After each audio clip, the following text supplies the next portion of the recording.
The diagnostic tests, again, I did them because I think it's important to make that kind of book as usage guide as useful as you can. And I think making it possible for teachers to diagnose their learners' mistakes in advance so they know what to teach and what not, and for learners out of class to become more autonomous because they themselves can go through the grammar and see what they need to learn, what they don't. I think that's a big strength, and it makes the usage guide much more helpful. And one last thing I want to do, I'm going to read you a letter, and if you've been to a talk that I've given before, you've heard this letter, because I always read it when I'm talking about grammar. And I read it because it's important to remember that grammar is not the only thing in life. It really isn't. Teachers like grammar. They can sometimes get a little obsessed with grammar. All sorts of reasons why teachers like grammar. It's kind of tidy, they know it, they've studied it, it's in the book, it fills up time. It also, unfortunately, gives teachers power. Especially now, if you're teaching a language which is not your own, then you may have people in your class who've got a better pronunciation than you have. It happens. So pronunciation is not an area where you're sure you have power. Vocabulary. There are kids in your class who spend a lot of time on the internet. They know all sorts of vocabulary that you don't know. So vocabulary is no way of getting power over your class. But grammar, who is the only person in the room who knows what the past perfect progressive passive is?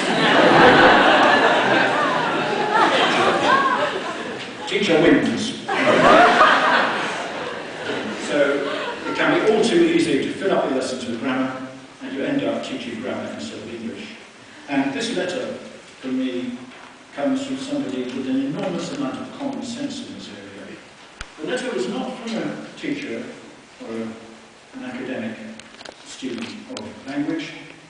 It was from a foreign learner of English, a Vietnamese, I think, writing from America, and he got hold of one of my books, and he had a burning question, and here's his question. Dear Mr. Swan, I've got a question about English. Maybe you can help me.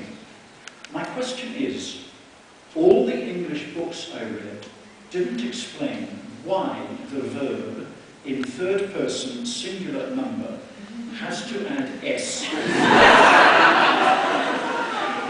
The books also didn't tell how it was originated and who originated it.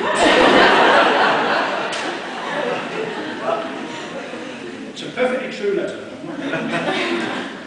My view regarding this question is that it is troublesome. It is tantamount to slip of tongue. It lengthened the word and pronunciation. What is your view if the S or ES is omitted? Is it acceptable? Do you consider it informal? My experiment was that it was much easier than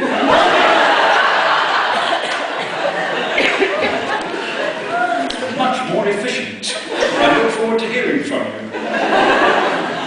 That's great. The guy is absolutely right. Third person S doesn't matter. It's a linguistic fossil. It has no value at all.